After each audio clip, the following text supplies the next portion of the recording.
The first and only game I've ever released was called Kachina's Legacy and was made with RPG Maker. And in this video, I'm going to tell you about how that game led to me making a game for Nintendo Switch and other crazy technologies. So, when I was 4 years old, I remember asking my mum for a piece of paper to design a game for the Sega Mega Drive. Mega Drive and Nintendo were my original gaming loves. And I remember the look on her face just because it was clearly something that wasn't inspired by her. It was something that just literally came from me and my likes at the time.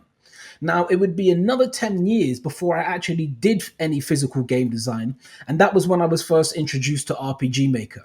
Now, I was one of those RPG Maker fans who thought if you actually coded, you were cheating, sort of, and that it was all about just using the engine to see what could be created with it.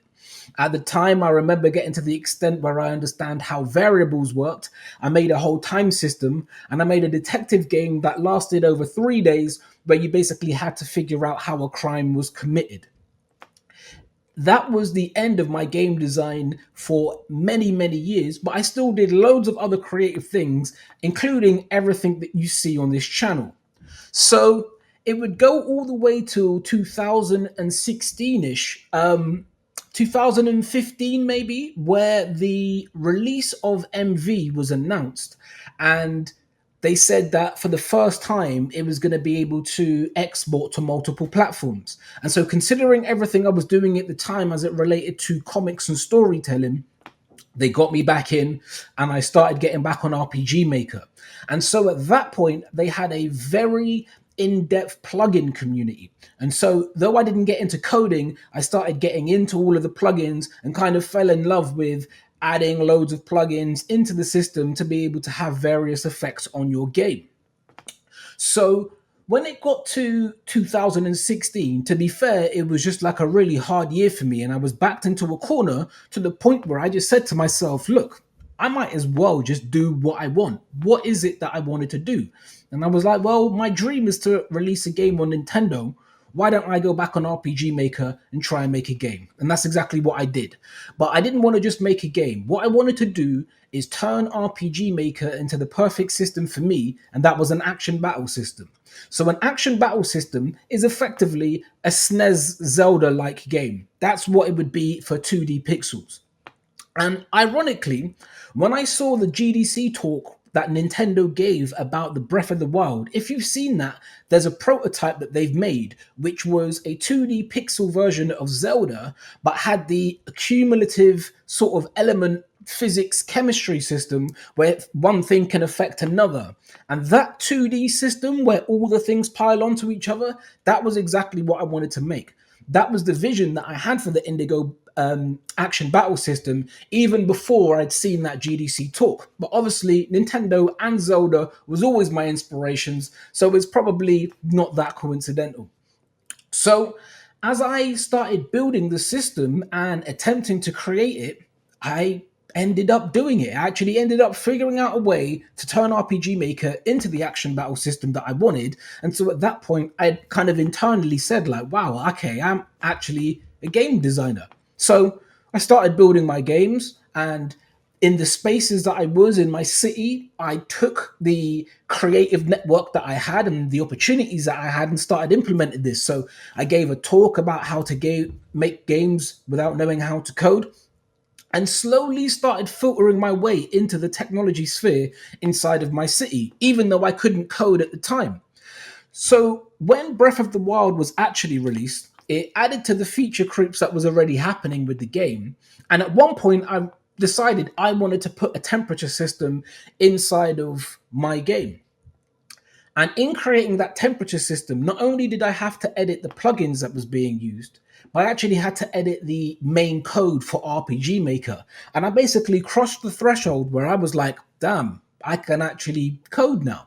So that opened up a whole nother thing in my mind, and I started researching all of these different ways of learning how to code. And basically, it got to the point where I was watching videos and I was understanding, because I tried to learn how to code beforehand, but what had happened was is I was always trying to learn to code what would save me money. For example, websites. But I'm not passionate about websites. And so then that's the reason why that never worked out for me. But when I started looking on these videos about how to code, it actually made sense because I'd actually gone above beginner level because it was about something that I was passionate about. So at that point, I started going into all different types of coding projects. I started making a Discord bot, and there was like a little metaverse thing that I'd put it inside of that. I'd been looking into artificial intelligence, and I'd made an artificial intelligence model from scratch. This was like around 2018. I looked into crypto and saw how crypto worked on the coding level, and was really developing my confidence as a coder. But the whole time I was also adding on to the game Kachina's Legacy. So whilst this game was building up and being developed, all these other projects started taking the forefront in terms of actually what I was presenting to people. So at a certain point, I loved the game, but I realized that the action battle system that I made just wasn't how RPG Maker was meant to be used. Because without getting into the details, pretty much just the memory. As things get spawned, it doesn't have a way of really dealing with it internally, or at least I wasn't capable of making it happen. But I still loved what I made. So I just parked it and continued with all the other stuff that I was doing. A few years down the line, I said to myself, why did I never just put this out? I should have just put it out, at least in the RPG Maker forums. And so I went on there, played the game, and I got less than 5% through the game. And it took me an hour. And it was kind of fun. So I said, you know what? Even though I know this thing is going to be full of bugs, let me just put it, export it, put it on the RPG Maker forums, put it on the itch.io, and get it out there. And that's what I did. And, the link's in the video right now if you want to go and play it. But the confidence that it had built up for me had meant that I had the audacity to apply to become a Nintendo developer. And with all the other technological things that I was involved in, or who knows why, but they accepted. And from that moment, I've been on a similar journey with my Nintendo Switch. So I've been a authorized Nintendo developer since 2018. And I'm yet to release my first game on there. But that was actually the inspiration for me getting back into creating video content, because I have been developing a game that I'm going to release, and I do want all of you to play it. So now I'm just going to give a little bit of advice to anybody who's starting their game development journey. And this is things that you definitely would have heard before, but I just have to be the one to say it as well, because I wish that I'd taken the advice myself. So the first thing is the first thing you need to make needs to be small. And let me say it this way. If you want to make money from games, the best thing you can do is your first game be tiny. If you want people to play your games, the best thing you can do is your first game be tiny. If you want to finish your games, the best thing you can do is your first game be tiny. The thing about game development is inherently about solving problems. That's all you're going to be doing. And so when you've got this idea about a game that you want to make, you've got all of these things that are exciting to you, but there are all these other elements that make a functional and complete game. And so just understand this. If you've not made a game before, and the first game you make is tiny, and you meet somebody who's a game developer and you let them play your tiny game, just understand that's the most impressive thing that you will be able to do.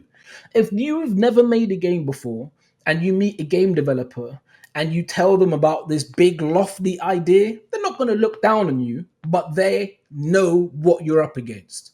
And that's not impressive in the sense that that's what everybody does. Everybody decides to make a huge game that's too big, that doesn't get completed, that nobody wants to play. So that is a piece of advice that sounds so simple, but it is the best. Literally make the smallest thing you can possibly think of and get it out there. Because if there's one thing that I wish I would have done, is I wish that as I was developing Kachina's Legacy, that I kept on making different builds and I allowed the RPG Maker community to be able to play it.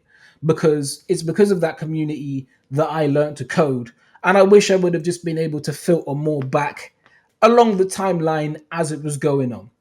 But we're here now, and this video is sponsored by me. Yes, it's sponsored by the fact that I'm making a game for Nintendo Switch. So please subscribe and follow the updates on the game because I really, really want you to play it. So I hope that you're having a blessed day and I hope that you're having a blessed year.